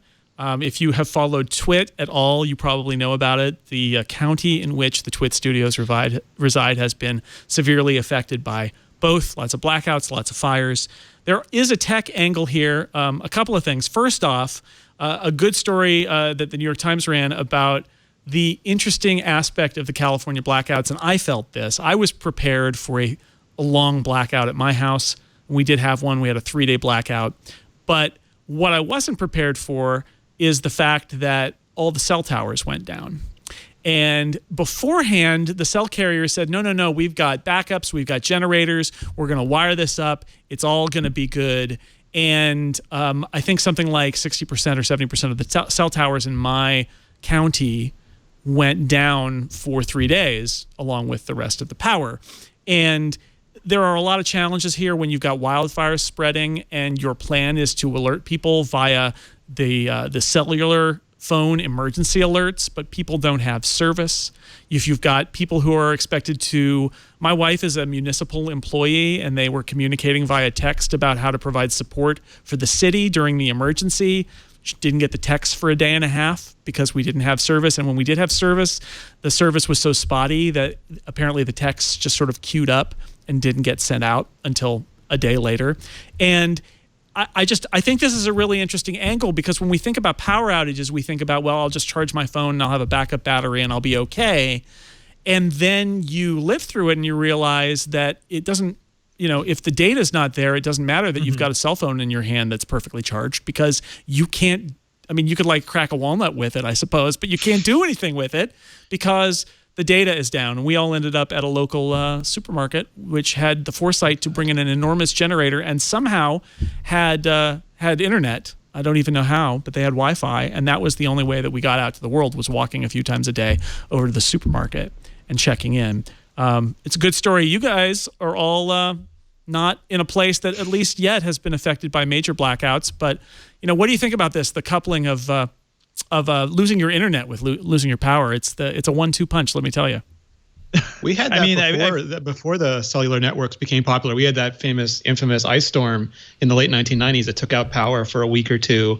And we just, you lost television, but that was the most you lost. But just this week, we had 106 kilometer an hour winds and it was knocking down trees. And even though we lose power every year when the ice storms, I think only one borough on the entire island has put their power cables underground. And we have relatively good cell phone coverage, but a lot of them are towers that are on the tops of buildings or churches or other things, and they are really susceptible to that kind of environmental damage and impact. And it doesn't seem And I think a lot of other countries have made fun of North America for this, but it doesn't seem that we're really intent on hardening our infrastructure against natural disasters in any meaningful way.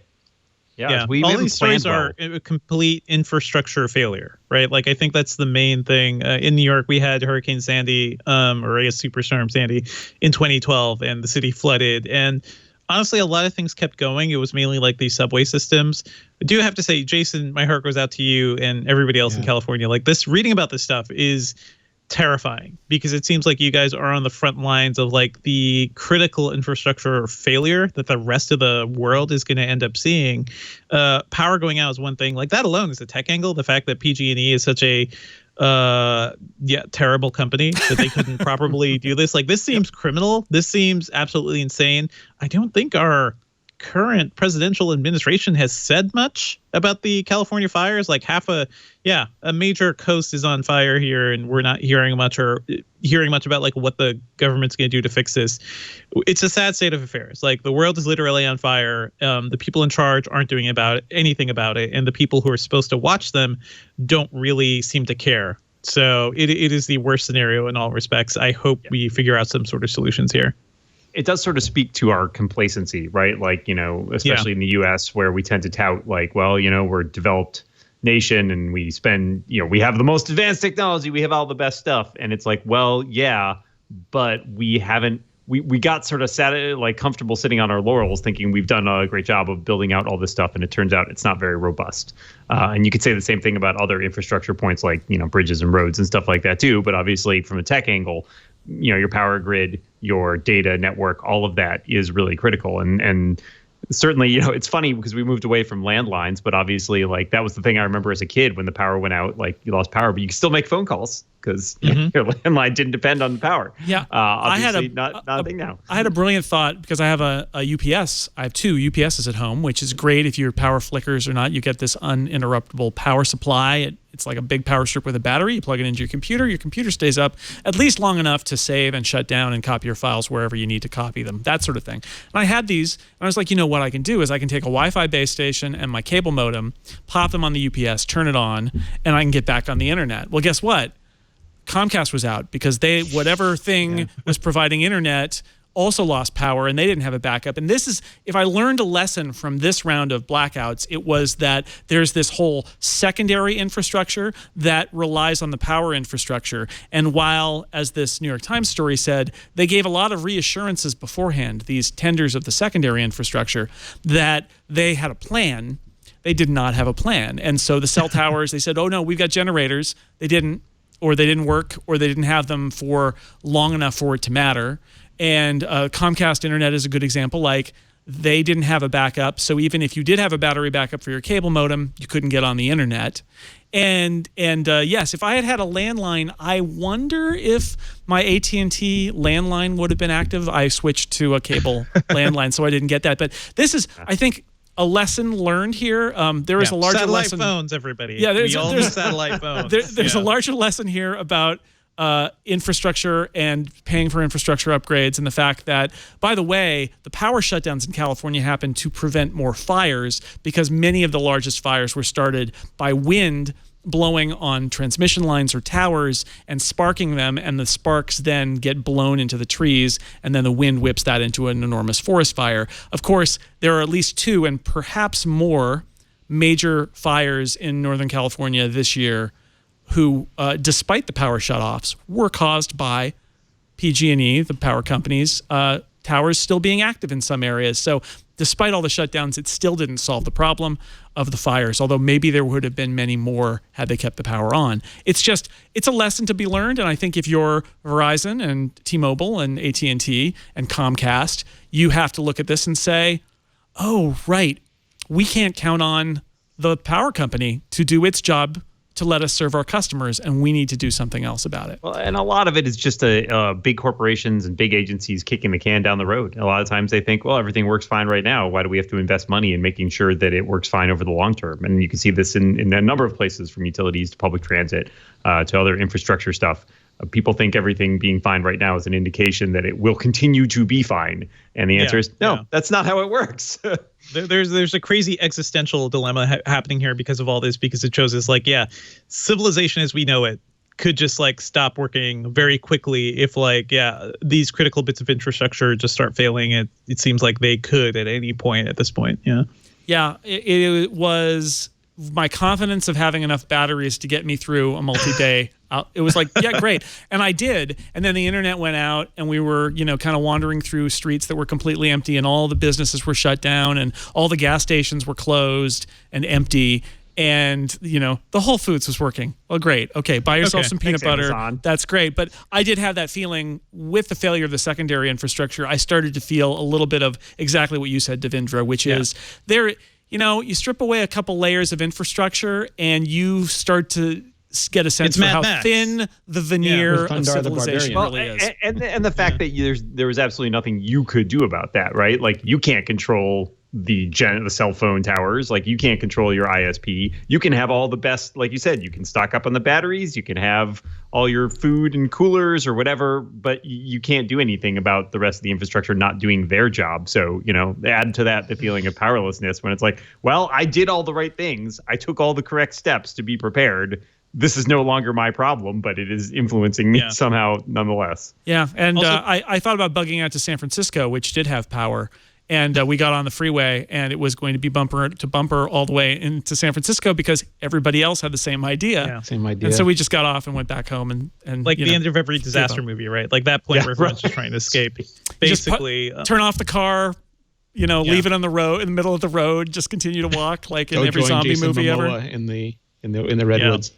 Yeah. I feel bad like people who even have solar panels on their homes who thought like they were okay. Unless you had a home battery pack like the Tesla power thing, like you can't use those cells because you're just pumping power back into the grid.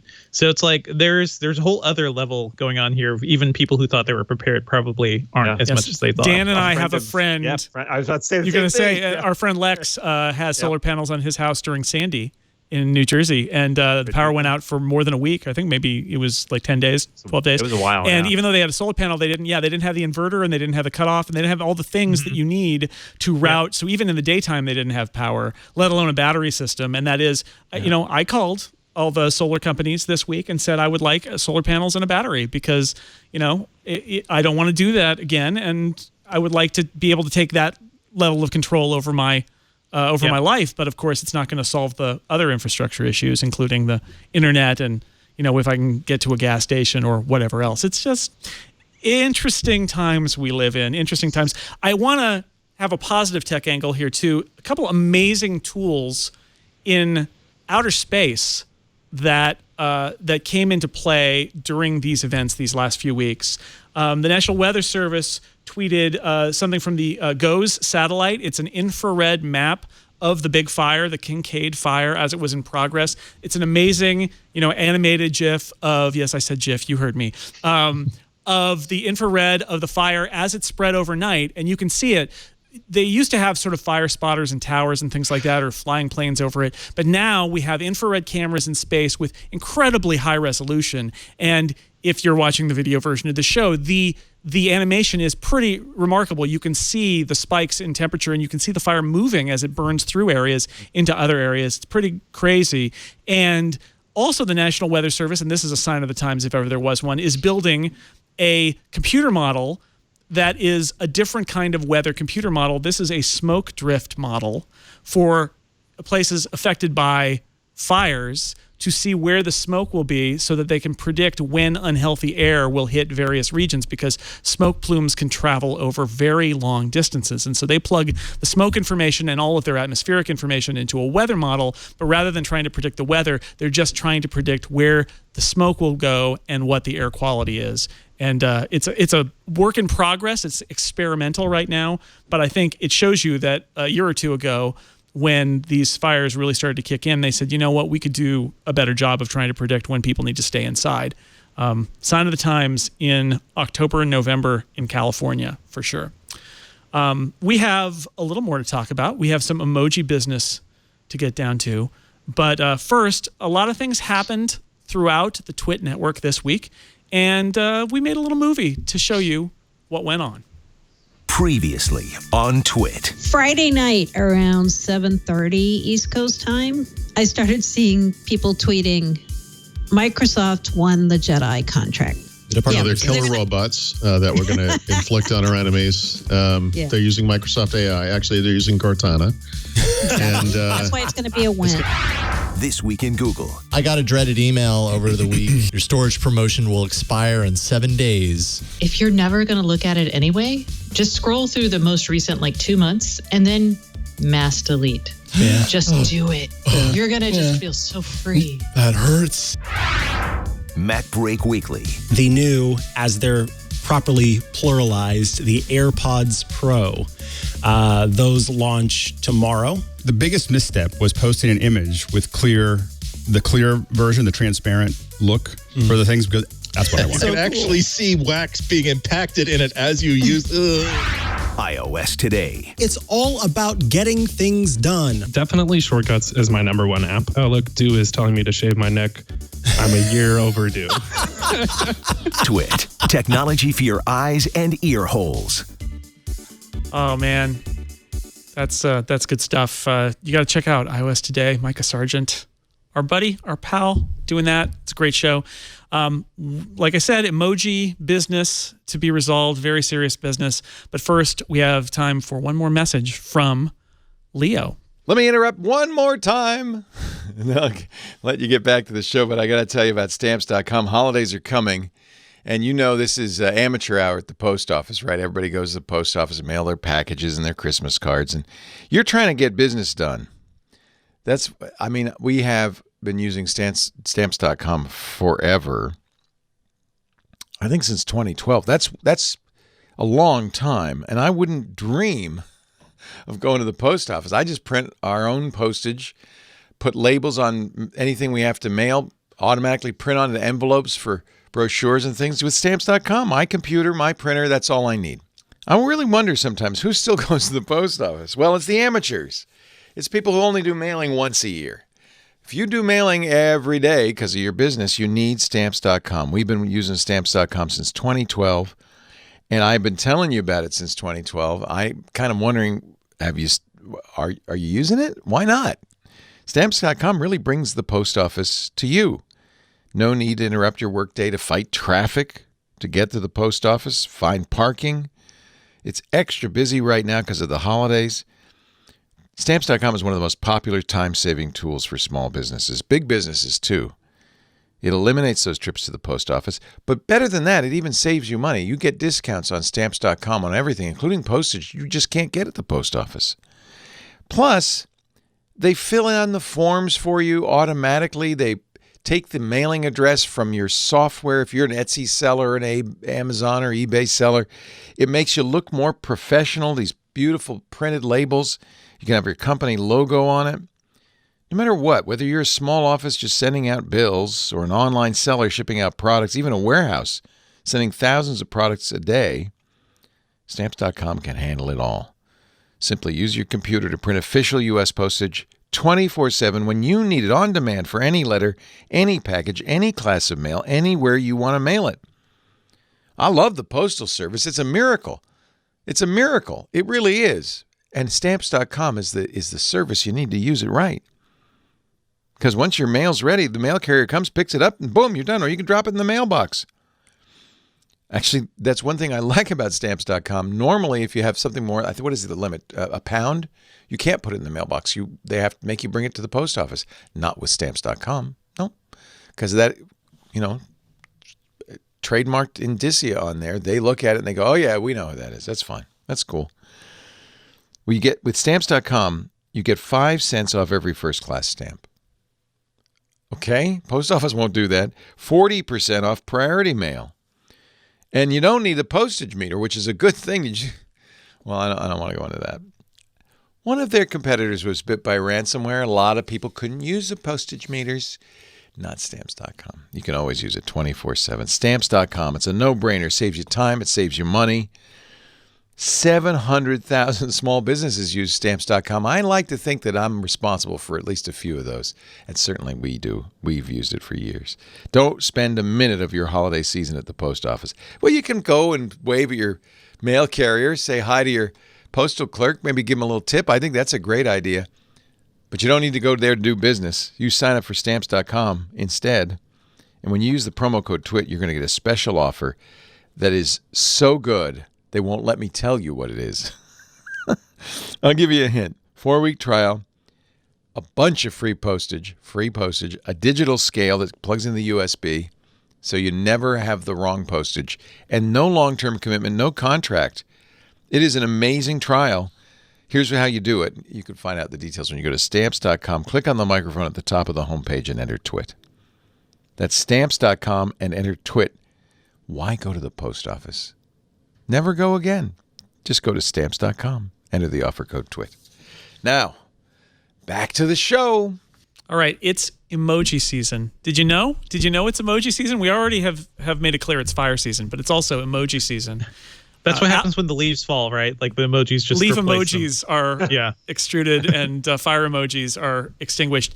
The iOS update that just came out enables a whole bunch of new emoji that were part of the Unicode Consortium's 2019 emoji release, meaning that now the two major mobile platforms support these new emoji. People actually update their iPhones to get the new emoji. There are lots and lots of them. You can always go to emojipedia.org, run by our good friend Jeremy Burge, and you can find out about every emoji imaginable, and their blog has lots of great details about it. There's also a really nice story that I found on The Verge by Jay Peters. If you've ever said to yourself, I wish there was an emoji for blank, it's a great story to read. Jay Peters made a couple of proposals for a waffle emoji and for a yawning person emoji. And this week he's been enjoying seeing famous people tweet out things about the yawning face emoji. Imagine that you do a long text thread and sort of like how I'm talking now. And then the response is yawn emoji. It's like, oh, I talked a little bit too long. I will also recommend to people, if you like podcasts, go to the Welcome to Macintosh podcast. Mark Bramhill did a great 4-part series about getting an emoji, a particular emoji, created and approved, and the bureaucratic process that goes into it. It is fascinating. These emoji don't just kind of happen on the spur of the moment. There's a whole process. And one of the big things that happened in this emoji season is gender neutral emoji for emoji that used to default to a gender. And, you know, you can't say the word gender without it being a controversy. But this is actually something that Google added and Apple added. In fact, as Emojipedia reported, the timeline for this was actually more like 2020, but Google and Apple both jumped on board faster with this. And the idea is if you wanted to pick a vampire or an astronaut and the gender that was the default was not yours, then you needed to go, oh, I need male vampire or female astronaut. And what has happened is that they are trying to remove a specific gender and have the defaults, the non-specific gender be a non-gendered image. Obviously, a lot of controversy there, but kind of makes sense if you've ever... Personally, as somebody who doesn't have a mustache, I never used the male astronaut emoji because he had a mustache. He looked like Michael Collins in Apollo 11, and I don't have a mustache, and I don't identify with that astronaut. And I can use the regular generic astronaut now and feel better about the fact that I shave my face. Emoji... It's so so controversial, and yet we use it to communicate. Any opinions about emoji? I don't even know where to go here. If you were an emoji, what would you be? Not Bitmoji. Yeah, yay emoji. Yeah. No Bitmoji. No Bitmoji. Please. God, I'm with you. I'm with you. My Micah Sargent, who we just saw there, who's my co-host over at Clockwise, he will be clutching his chest to hear no Bitmoji. I think Renee's a bit of a Bitmoji person too. I like Renee? Bitmoji, Memoji, all emoji. Any emoji, I'm a fan. Bitmoji or not emoji. There's something else. Something terrible. They're bad drawings. I mean, I think what I take away from this is, it's a funny story, but at the same time, and I get that people get worked up about this stuff because it matters to people, but it doesn't happen on the spur of the moment. The blame game is amazing for this because sometimes the platforms get blamed, sometimes the Unicode gets blamed. It's actually kind of a partnership. Unicode doesn't make the art. The art on each platform is different, and it's commissioned by the platform owners, which is why your emoji look weird in Gmail and they look weird on Twitter because they use different emoji sets than if it's running on an app on your phone or your computer. And after the Unicode Consortium approves it, the platform owners owners have to implement it, which is and sometimes get ahead of the consortium, like with going to gender neutral defaults and then letting you specify a gender if you want to. That's something that obviously whoever was assigning the art department at Apple and Google, they already knew that they wanted to do this, and so they just pushed ahead with it even before Unicode. That's its origin, though, right? Like ASCII art, like the ASCII emoji, the winky face, those were never gendered, and the early smiley faces, those were never gendered. I feel like this is getting back to the roots of emoji, where they could literally represent all of us to all of us without any of the sort of baggage that we pile up on top of everything else. Well, I'm glad they're empowering us again that way. Yeah, and the idea that if you have a fireman and it's always a man, and then a woman wants to express fireman and she can't say a woman with, or even when they add the female firefighter, if the default firefighter is a man, that does say something. And so now it's sort of like you get a less gendered firefighter, and then you get to choose. That's another thing that so knowing Jeremy Berg at Emojipedia, Jeremy Berg gets all the hate about every emoji change that happens. It's amazing. And he keeps making the point, which is they are not removing any emoji, right? It's not like the emoji people came out and said, no firefighters have genders anymore. What they said was, we're going to do a default where there isn't facial hair and there isn't long hair or super, masculine features or feminine features. And then you can also choose male firefighter or female firefighter. You get all the choices.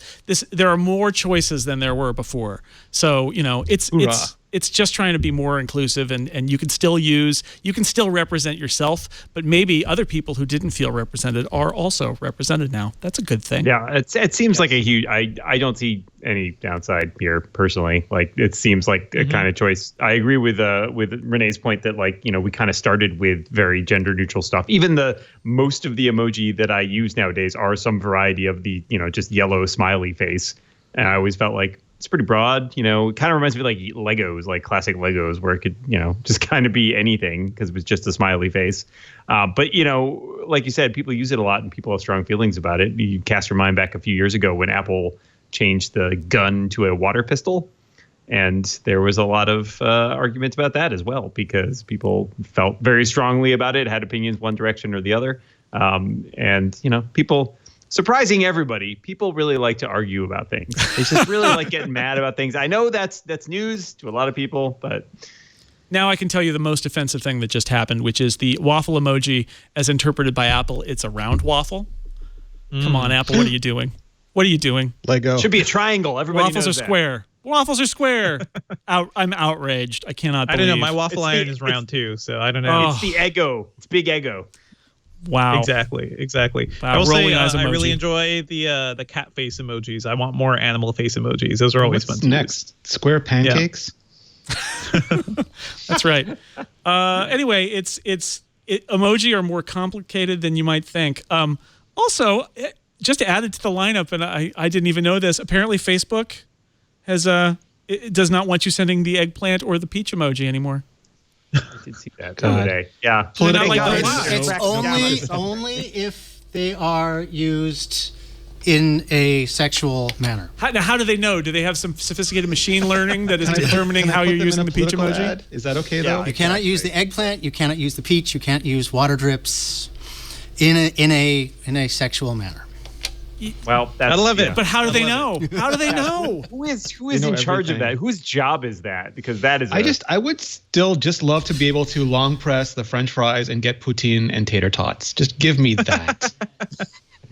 Wow. You're going to need to, this is what you need, is the next generation emoji, where it's like you start combining the emoji and it's like, well, if I put the potato emoji in the oven emoji, it renders French fry emoji. It's like shortcuts, but for emoji. Yeah, shortcut for emoji. That's terrifying. Actually, Facebook's heart is in the right place, right? Protect against bad emojis. Keep lying political ads. No, let's keep that going. No emoji is bad. They're just used. It's like it says words. Come on. Who doesn't like a peach or an eggplant, for that matter? Heart emoji is in the wrong place, though. Anyway, emoji. There's a huge emoji bureaucracy. Big emoji is what I'm saying. But if you could write a boring paper explaining why something should be an emoji, you can submit it to Unicode, and maybe even go and stake your case, and you could get a famous rapper to tweet about your emoji someday. That sounds great. Ooh. Yeah. It's the American dream. So just imagine it. But now that there's a taco emoji, I'm good. So I'm fine. It's all good. All right, I think we've reached the end. I want to thank my guests for talking about all sorts of stuff, serious and not so serious today. Devendra Hardawar, where can people find you and your stuff? Thanks for being here. Oh, thank you. I'm on Twitter at Devendra. I write about techengadget.com. Check out our new podcast, the Engadget Podcast. You can find that at the site, at iTunes, everywhere you can find podcasts. And I also do a movie podcast, the Slash Filmcast at slashfilm.com. Check that out too. They're all fun. Yeah. Excellent. Dan Morin, thank you for being here. Where can people find your stuff and buy your book? Thank you so much for having me. You can buy my book at Amazon or any other fine bookstore. The first one is called The Caledonian Gambit. The second one's called The Bayern Agenda. And the third one, The Olive Extraction, comes out next May. I also write about tech over at sixcolors.com. Oh, that's a good site. Jason. People should check that out. That's a great site. And I do a couple tech-related podcasts, including Clockwise over on the Relay FM network and The Rebound, as well as a bunch of other pop culture stuff. Also with Jason over at theincomparable.com. So there are many, many places that you can find me. I'm also on Twitter at dmorin. This is a setup. This was a setup all along to promote my own things through Dan. Renee, Richie, great to talk to you as usual. And you should plug the things you do. You can find me at Renee Ritchie on the social things. I write words at imore.com/vector, and I make little moving picture videos at youtube.com/vector. Yeah, check out Renee's videos. They are great. And you get to see that background that he's got there. It's lit in different ways, and there's the beautiful bricks in Montreal. It's great. And I am Jason Snell. You can find me on Twitter at jsnell. You can read me at sixcolors.com, my podcast at relay.fm and theincomparable.com. And thank you to Leo and everybody else here at Twit for being so kind and having me fill in for Leo.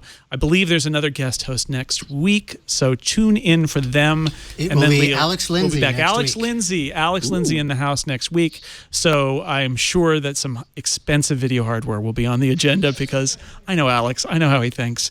But until then, all we have to say is that another Twit is in the can. Bye, everybody.